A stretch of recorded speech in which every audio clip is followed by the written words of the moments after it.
சிவப்பாசை நண்பர்களுக்கு வணக்கம். இன்றைய அரசியல் சதுரங்க நிகழ்ச்சியில தோழர் மகிழன் இணைந்திருக்கிறார். தோழர் வணக்கம். வணக்கம் தோழர். தோழர் மோடி 3வது முறையாக பிரதமராக ஆட்சி பொறுப்புக்கு வந்ததுக்கப்புறம் 100 நாள நிறைவு செய்திருக்கிறார். இந்த 100 நாள்ல பிரதமர் இருக்கிறாரா? இல்லையா? அப்படிங்கிற அளவுக்கு சத்தமே இல்லாம இருக்கு. ஆட்சிக்குள்ளேயும் பல்வேறு பிரச்சனைகள், கட்சிக்குள்ளேயும் பல்வேறு பிரச்சனைகள், ஆர்எஸ்எஸ் அமைப்புக்குள்ளேயும் பல்வேறு பிரச்சனைகள். தொடர்ந்து ஆர்எஸ்எஸ் தலைவர்லாம் மோடியை வந்து மறைமுகமாக விமர்சனம் பண்ணிக்கிட்டு தான் இருக்கிறாரு. கட்சிக்குள்ளேயும் பல விஷயங்கள் தலதூக்கி இருக்கிறது. பல விஷயங்களுக்கு மோடி சத்தம் காட்டாமல் இருக்கிறாரு. மணிப்பூரில் இன்னும் முன்பை விட பிரச்சனை வந்து தலதூக்கி இருக்கிறத பார்க்க முடியுது. நீங்கள் இதை எப்படி பார்க்குறீங்க தோழர்? அப்படியே நம்ம ஒரு 5 ஆண்டுகள் பின்னாடி போய் பார்த்தோம்னா, ஆ 2ஆம் முறை ஆட்சி பிடிச்சதப்போ 100 நாட்கள எந்த மாரி அவங்க கொண்டாடுனாங்க? அது எவ்வளவு பெரிய வெற்றியா அவங்க கருதுனாங்க அப்படின்னு நீங்க வந்து ரிவைண்ட் பண்ணி பார்த்தா ஞாபகம் வரும். ம். அவ்வளவு பெரிதா கொண்டாடுனாங்க. அவங்க கொண்டு வந்த திட்டங்களும் ரொம்ப முக்கியமானது. டிமானிட்டைசேஷன் கொண்டு வந்தாங்க. எல்லாமே அதிரடி அறிவிப்புகள். ஒரு நாள் இரவுல அறிவிப்பாங்க. அதுவும் வந்து அந்த சம்பந்தப்பட்ட துறை அதிகாரிகளுக்கே தெரியாது. ஒரு 3 பேர் கூடி அறிவிச்சுருவாங்க. இரவு அறிவிச்சு விடிய காலம் அது வந்து அமலுக்கு வந்துரும். லாக்டவுன் அதாவது உயிருக்கு அச்சுறுத்தலான உலக அளவுல மிகப்பெரிய அளவுல பாதிப்புக்குள்ளான பல மக்களை பாதித்த அந்த பெருந்தொற்று அறிவிப்பு கூட பெரிய இடைவெளி இல்லாம ஒரு 24 மணி நேரம் அல்லது 48 மணி நேரம் நினைக்கிறேன். அதுக்குள்ள அவங்க வந்து அறிவிப்பு குடுத்தாங்க. இப்ப நம்ம சென்னையிலிருந்து இப்போ தென் மாவட்டமான தூத்துக்குடி, திருநெல்வேலிக்கு போகணும்னா, இப்ப நாகர்கோவில்லாம் இப்போ அவங்க அந்தியோதயா ட்ரெயின் விட்டுருக்காங்க பாருங்க. தாம்பரத்திலிருந்து கிளம்புது. அது கிட்டத்தட்ட 16 மணி நேரம், 17 மணி நேரம் ஆகும் நாகர்கோவில் போய் சேருவது. இப்போ கன்னியாகுமரி போன்ற மாவட்டங்களுக்கு போய் சேரணும்னாலே உங்களுக்கு இப்ப 1 நாள் ஆயிடும். காலையில நம்ம கிளம்புனோம்னா, அல்லது இரவு கிளம்புனோம்னா, அடுத்த நாள் மத்தியானம் தான் போய் சேர முடியும். அந்த மாரியான ஒரு நிலைமை. ஏற்கனவே நம்ம இப்ப பொங்கல், தீபாவளிக்கே வந்து கூட்டம் வந்து அலைமோதுது. எக்ஸ்ட்ரா பேருந்துகள் விட வேண்டியது இருக்கு. ரயில்லயே வந்து எக்ஸ்ட்ரா விட வேண்டியது இருக்கு. அந்த மாதிரியான ஒரு நிலைமை இருக்கு. சாதாரணமா இன்றைக்கு வந்து 3 நாட்கள் விடுமுறை. இப்ப வெள்ளி வெள்ளி, சனி, ஞாயிறு லீவ் வருதுனாலே, எக்கச்சக்கமான கூட்டம், நெரிசல் அ கட்டுக்கடங்க முடியாத அளவுக்கு சிட்டிலருந்து கிராமங்களுக்கு போய் திரும்புற நிலைமை வருது. ஆனா வந்து ஒரு நாள் இரவுல அத அறிவிச்சாங்க. அந்த அறிவிப்புனால பல மக்கள் நடந்தே போய் வடநாடு இங்கேருந்து தமிழ்நாட்டுல இருந்து நடந்தே வடநாட்டுக்கு போனாங்க. 4 நாட்கள், 5 நாட்கள் நடந்து, வர வழியில போற வழியிலலாம் அ மரணித்த செய்தியெல்லாம் பார்த்தோம். கூட்ட நெரிசல்ல சிக்கினவங்க. கல்யாணத்துக்கு கல்யாணத்த அனவுன்ஸ் பண்ணிட்டு, அத வந்து செய்ய முடியாத தற்கொலை பண்ணவங்க. இப்படி பல செய்திகள பார்த்தோம். ஆனாலும் அதை வந்து வெற்றியா கருதி அத மிகப்பெரிய அளவுல கொண்டாடுனாங்க. இப்ப பாபர் மசூதி தீர்ப்பு. இப்படி வந்து நம்ம சொல்லிட்டே போலாம். அதிரடியான பல விஷயங்கள அவங்க வந்து கொண்டு வந்தாங்க. காஷ்மீர் 370 ரத்து. 370 ரத்து. அது அது கூட அந்த 100 நாளுக்கு அப்புறம் தான் அது நடந்துச்சுன்னு நெனைக்கிறேன். அ அப்படி வந்து அவங்களுடைய கொண்டாட்டமே வேற மாதிரி இருந்துச்சு. அடுத்து இன்னும் ஒரு 10, 15 ஆண்டுகளுக்கு நாங்க தான் மோடி தான் வந்து மோடியினுடைய அலை வந்து வீசிக்கொண்டே இருக்க போறது அப்படிங்கிற மாரியான ஒரு செய்திய வந்து நாட்டு மக்களுக்கு அவங்க சொல்லிட்டு இருந்தாங்க. ஆனால் இந்த முறை மிக, மிக பலவீனம் அத அடைந்திருக்காங்க. அத தொடர்ந்து கர்நாடகா, மத்திய பிரதேசம் போன்ற மாநிலத்தில காங்கிரஸ் கூட்டணி ஆட்சி இருந்துச்சு. மத்திய பிரதேசத்தில ஆமா. காங்கிரஸ் ஆட்சி. கர்நாடகால குமாரசாமியோட கூட்டணி ஆட்சி. அந்த ஆட்சியையும் பின்வாசல் வழியா கலைச்சாங்க. ம். ஆமா. பல இடங்கள்ல ஆட்சிய கலைக்கிறது, கட்சிய உடைக்கிறது. நம்ம நம்ம பாண்டிச்சேரி வரைக்கும் நடந்துச்சு. பாண்டிச்சேரியில கூட ம், அவங்க வந்து நேரடியான ஆட்சி அமைப்பு செய்யல. ரங்கசாமிய மிரட்டி, ம். அப்படிதான் வந்து ஆட்சி அமைச்சாங்க. அந்த மாரி என்னென்ன வகையில சட்ட ரீதியாக, சமூக ரீதியாக என்னென்ன மக்களுக்கு வந்து அச்சுறுத்தல் ஏற்படுத்த முடியுமோ, ஒரு பக்கம் ஷாஹீன்பாக் போராட்டங்கள், இந்த சிஏஏ, என்ஆர்சி அறிவிப்பு, அப்படி பல விஷயங்கள் வந்து அவங்க பண்ணிட்டே இருந்தாங்க. இந்த முறை வந்து இந்த 100 நாட்கள் டே 1ல இருந்து பிஜேபிக்கு வந்து நெருக்கடியா மாறியிருக்கு. அது வந்து முதல்ல எதிர்க்கட்சியினுடைய நெருக்கடி. சட்டமன்ற ம். கூட்டத்தொடர் அ எனக்கு தெரிந்து கடந்த ஒரு 20, 30 ஆண்டுகள்ல இந்த மாதிரியான அனல் பறக்கும் விவாதங்கள் எதிர்க்கட்சிய நாடாளுமன்றம் வந்து நாடாளுமன்றம். நாடாளுமன்றத்துல எதிர்க்கட்சி வந்து செயல்படவே முடியாத அளவுக்கு ஒரு நெருக்கடிய சந்திச்சது கிடையாது. நம்ம ம். 89 தொகுதிகள் வெற்றி பெற்று காங்கிரஸ் கூட்டணி ஆட்சியை வைத்தபோது கூட அவங்க இயல்பா ஆட்சிய நடத்துனாங்க. ஒரு சில பில்கள கொண்டு வர முடியல. நான் பொதுவா திமுகவோட ஆதரவோடு நல்லா தான் ஆட்சி நடத்துனாங்க. அப்போது ஈழ பிரச்சனை வந்துச்சு. பல பிரச்சனைகள் அதாவது நாட்டினுடைய முக்கிய பிரச்சனைகள்லாம் சந்தித்த காலம் அது. அப்ப கூட ம். அவங்க வந்து இந்த அளவுக்கு எதிர்க்கட்சிகள் அ ஒரு வலிமையான இடத்துல ஒரு கேள்விக்குள்ளாக்கி இந்த இவ்வளவு நெருக்கடிய வந்து உண்டு பண்ணல.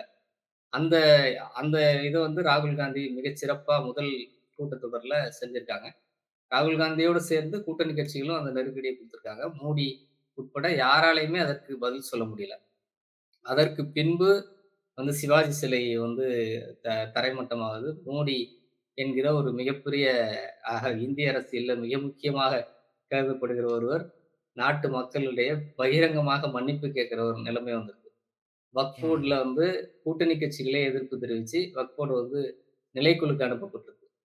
இன்றைக்கு நிலைக்குழுவினுடைய பல்வேறு தலைவர்கள் நியமிக்கப்பட்டிருக்கிறாங்க. அதுல காங்கிரஸ் கட்சி அ க அந்த கல்வி சார்ந்த நிலைக்குழுக்கு காங்கிரஸ் கட்சி தலைமை தாங்குது. இப்படி 2 குழுக்களுக்கு காங்கிரஸ் கட்சி தலைமை தாங்குது. அதையும் வந்து இவங்களால இப்போ இப்ப கடந்த கடந்த முறை வந்து எதிர்க்கட்சி அந்தஸ்தையே வந்து காங்கிரஸ்க்கு குடுக்கல. ம். குடுக்காததுனால இந்த நிலைக்குழு எந்த நிலைக்குழுலயும் அவங்கள வந்து தலைமை பொறுப்புக்கு கொண்டு வரல. இந்த முறை காங்கிரஸ் கட்சி 5 இடம் கேட்டுச்சு. ஆனாலும் அவங்க 2 தான் குடுத்துருக்காங்க. 2 குடுத்ததுங்கிறதே மிக முக்கியமான துறைகள். ஒன்று வந்து இந்த அ செ நலத்திட்டங்களை செயல்படுத்துகிற ஊரக வளர்ச்சித்துறை அந்த மாதிரியான விஷயங்கள்ல முடிவெடுக்கிற ஒரு துறை. இன்னொன்று கல்வித்துறை. கல்வித்துறை வந்து மிக முக்கியமானது. ஏன்னா, பல மாநிலங்கள்ல இந்த பிரச்சனை இருக்கு. குறிப்பா தமிழ்நாட்டுல நிதிய வந்து ஒதுக்காம இருக்காங்க. சாதாரணமா எஸ்எஸ்ஏ திட்டத்துல அ கொடுக்க வேண்டிய நிதியே ஒதுக்காம இருக்காங்க. இதெல்லாம் கேள்விக்குள்ளாக்கப்படும். எங்கெங்க நீங்க எவ்வளவு செலவு பண்றீங்க? இப்ப குறிப்பா நெடுஞ்சாலைத்துறையில மிகப்பெரிய ஊழல் அ அ இருக்குங்கிறத வந்து சொல்றாங்க. இப்போ இது மாதிரியான நாடாளுமன்ற நிலைக்குள்ள இருக்கும்போது அதெல்லாம் கண்காணிக்கப்படும். நீங்க வந்து எந்த திட்டத்துக்கு எவ்வளவு செலவு பண்றீங்க? எவ்வளவு செலவு பண்ணி எவ்வளவு மிச்சம் இருக்கு? அல்லது எவ்வளவு வந்து போதாமை இருக்கு? இது எல்லாமே கண்காணிக்கப்படும். ம். எல்லாமே வரவு செலவு கணக்குகளை அந்த குழு வந்து க அந்த அவங்க கேட்டு பெறுவதற்கான அதிகாரம் இருக்கு. இதுக்கு செயல்படுத்தணும், செயல்படுத்தக்கூடாது என்பதை சொல்வதற்கு கூட அதிகாரம் இருக்கு. ஒருவேளை அவங்க மறுத்தா கூட அத மக்கள் மன்றத்தில் வைப்பதற்கான அவங்களுக்கு ஒரு வாய்ப்பு இருக்கு. அந்த ம். மாதிரியான ஒரு நெருக்கடி வந்திருக்கு. அது இல்லாம இப்ப அடுத்து வரக்கூடிய எல்லா மாநிலங்கள்லயும் வருகிற தேர்தல்ல அவங்க தோல்வியை நோக்கி நகர்றாங்க அப்படிங்கிறது. அதுபோல கடந்த ஆட்சி கால முடிவுல அவங்க கைது செய்யப்பட்டவர்கள், குற்றம் ம். சாட்டப்பட்டவர்கள் எல்லோருமே ரிலீஸ் ஆயிட்டு இருக்காங்க. கெஜ்ரிவால் ரிலீஸ் ஆயிட்டாரு இன்றைக்கு.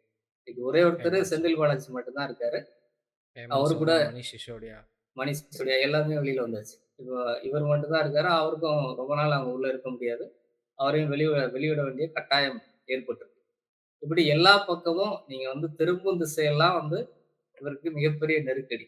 இது போதாதுன்னு ஆர்எஸ்எஸ் வந்து மிக கடுமையாக மோடியை நெருக்கடிக்கு உள்ளாக்கியிருக்கு. வெளிப்படையா வந்து அவர்கள் ஆர்எஸ்எஸ் உடைய தலைவர்கள் மோடியை குறித்து பொது மேடையிலே பேசுகிற ஒரு நிலைமை வந்திருக்கு.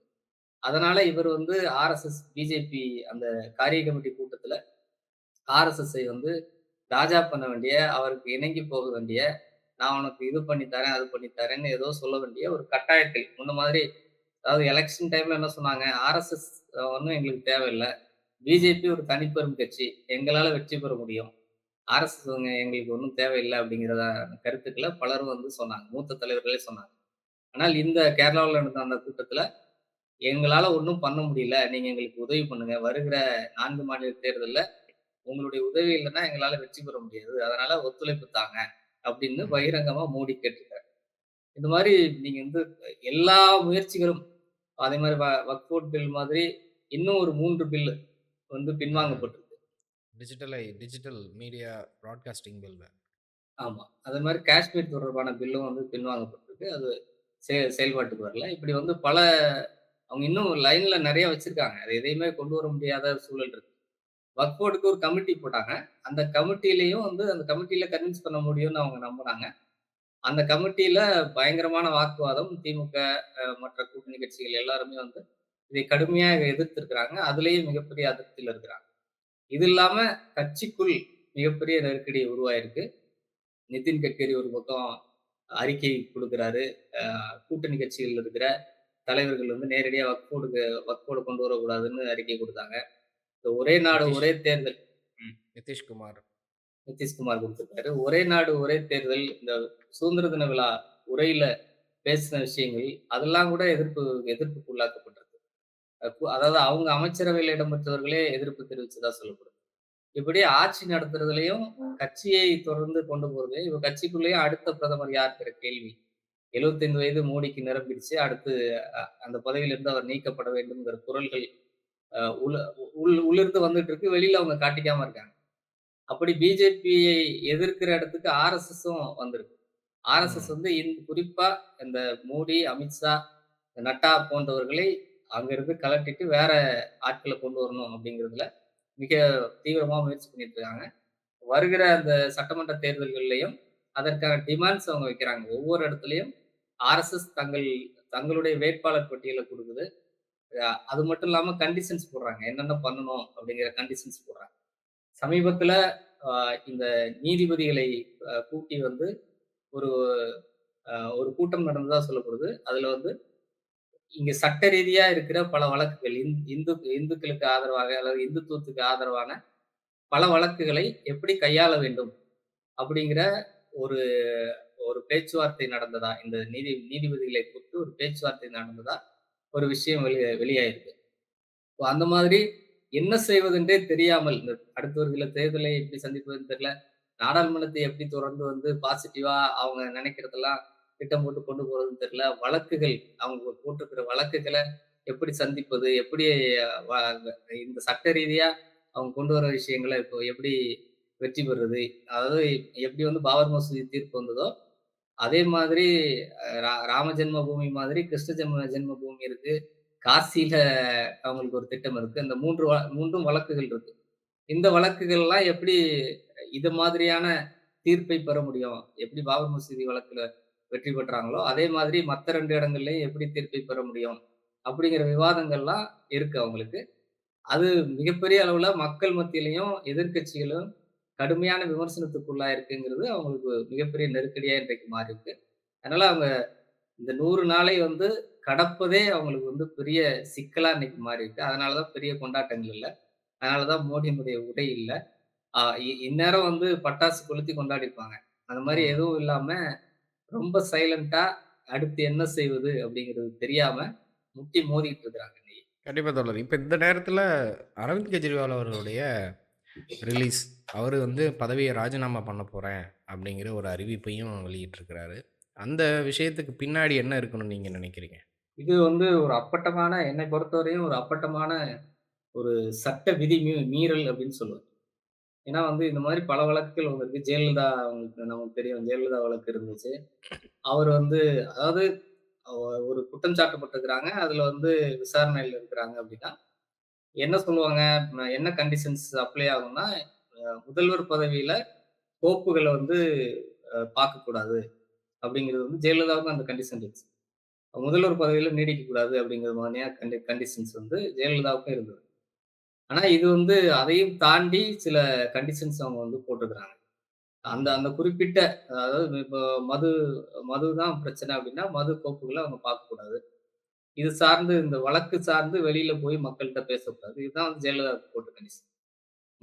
முதலமைச்சராகவே செயல்படக்கூடாது அப்படிங்கிற ஒரு கண்டிஷன அவங்க போட்டிருக்காங்க. கெஜ்ரிவால் வந்து முதலமைச்சரா நீடிக்கக் கூடாதுங்கிற ஒரு கண்டிஷன்ஸ் வந்து நீதிபதி உச்சநீதிமன்ற தலைமை நீதிபதி போட்டிருக்கிறாங்கங்கிறது ஒரு ஒரு அதிர்ச்சியான தகவல். அப்படி ஒரு கண்டிஷன் வந்து சட்ட ரீதியாக போடுவது தவறு. அப்படி ஒரு ம். இத வந்து போட்டிருக்கிறாங்க. அதுதான் வந்து இப்போ அரசியல் ரீதியான நெருக்கடியோ, பிஜேபி அங்க எடுக்கிற கேம்பெயின் வந்து வெற்றி பெற்றுருச்சு அப்படின்லாம் நம்ம சொல்றதுக்கு இல்ல. அவங்க தொடர்ந்து கெஜ்ரிவால் வந்து பதவி விலகணும், முதல்வர் பதவிய துறக்கணும் அப்படின்லாம் சொல்றாங்க. அதற்கு ம். பயந்துகிட்டு கெஜ்ரிவால் அப்படி அப்படி நடந்துக்கிட்டாருன்னு நம்ம சொல்ல முடியாது. ஆனால் நீதிமன்றம் இப்படி ஒரு கண்டிஷன போட்டிருக்கு. முதல்வர் ம். வந்து எந்த கோப்புகளையும் பார்க்கக்கூடாது. எந்த விழாக்கள்லயும் கலந்துக்கக்கூடாது. முதல்வர் பதவியே நீடிக்கக்கூடாதுங்கிற அளவுக்கு அவங்க கண்டிஷன்ஸ் போட்டிருக்காங்க. ம். அதற்கு தான் இவர் வந்து அ விலக வேண்டிய ஒரு கட்டாயம். இது வந்து ஜனநாயகத்துக்கு ஏற்பட்டிருக்கிற ஒரு நெருக்கடியாவே நம்ம வந்து கருதலாம். அது அது வந்து நீதிமன்றம் செய்கிறது வந்து மிக மோசமா இந்திய நீதித்துறை வந்து மிக மோசமான நிலைமைக்கு போயிருக்கு அப்படின்னு நம்ம பார்க்க வேண்டியிருக்கு. ஏன்னா அவங்க வந்து பிள்ளையார் சதுர்த்தி வீட்ல கொண்டாடுற ஒரு பிள்ளையார் சதுர்த்திக்கு நேரடியா பிரதமர் போறாரு. ஒரு உச்சநீதிமன்ற தலைமை நீதிபதி வீட்டுக்கு இவரு வந்து நேரடியா போறாரு. இது மாரி நம்ம இதுவரைக்கும் நம்ம அப்படி பார்த்ததே இல்ல. இது மாரியான நிகழ்ச்சிகள் நடந்ததே இல்ல. அப்படி நடக்குது. அப்போ அவங்களுக்குள்ள என்ன டீலிங்? அவங்க என்ன பேசிப்பாங்க? அதாவது அதையும் தாண்டி ஒரு தார்மீக ரீதியா நேர்மையா நடந்துப்பாங்களா அப்படின்னு மக்களுக்கு சந்தேகம் இயல்பா வரும். பல ம். வழக்குகள் வந்து பிஜேபி தரப்புக்கும் இருக்கும். பிஜேபிக்கு எதிர் தரப்புக்கும் இருக்கும். ஆனா வந்து நேரடியா வீட்டுல போய் ஒரு விருந்தாளி மாரி இவரு போய் அவர் அவர் ஒரு பொது நிகழ்ச்சியா நடந்தா அது வேற வேற விஷயம். ஆனா ஒரு தனிப்பட்ட ஒரு நிகழ்ச்சிக்கு இவர் வந்து போறாருன்னா, அப்ப அவங்களுக்குள்ள எவ்வளவு நெருக்கம் இருக்கும் அப்படிங்கிறது இயல்பா நம்ம வந்து புரிஞ்சுக்க முடியுது. அப்ப இந்த நெருக்கத்தின் மூலமாக அது வந்து இந்த அவருடைய இந்த நீதிபதியா இருக்கிற அந்த விஷயங்கள்ல கூட வெளிப்படுமோ அப்படிங்கிற ஒரு ஐயம் இருக்கு. அந்த மாரி தான் வந்து இந்த வழக்கையும் நம்ம பார்க்க வேண்டியிருக்கு. அவங்களுக்கு சாதகமா இன்னும் இன்னும் பல வழக்குகள் வந்து தீர்ப்பு அ அ தீர்ப்பை ஒத்தி வைக்கிறாங்க. அப்படி தாமதமாறது கூட பிஜேபிக்கு சாதகமா இருக்கும். அப்படிங்கிற கருத்துக்கள்லாம் இன்னைக்கு வர ஆரம்பிக்குது. அந்த நிலைமையில தான் இந்த மாரியான தீர்ப்பு வந்திருக்கு. ஆனா அதையும் வந்து இவங்க எதிர்கொண்டு தான் ஆகணுங்கிற நிலைமையில அவர் வந்து 48 மணி நேரம் 48 மணி நேரத்துல விலகுறேன்னு சொல்லியிருக்காரு. இது என்னை பொறுத்தவரைக்கும் அது அவங்களுக்கு பெரிய சிக்கலே இல்ல. இன்னும் இதுவும் பிஜேபிக்கு தான் இன்னும் நெருக்கடியா மாறும். அவங்க வந்து ம். அவங்களுக்கு ஒரு டெல்லில அவங்க வந்து மெஜாரிட்டியா தான் இருக்காங்க. சட்டமன்றத்த பொறுத்தவரைக்கும் அவங்க மெஜாரிட்டி இருக்கிறாங்க. இன்னொருத்தரை நியமிக்க போறாங்க. அதுல எந்த சிக்கலும் இல்ல. இவங்க வந்து இந்த வழக்கை அ இந்த வழக்க சொல்லி தான் இவங்க வந்து ஊழல் திளைத்து இருக்கு.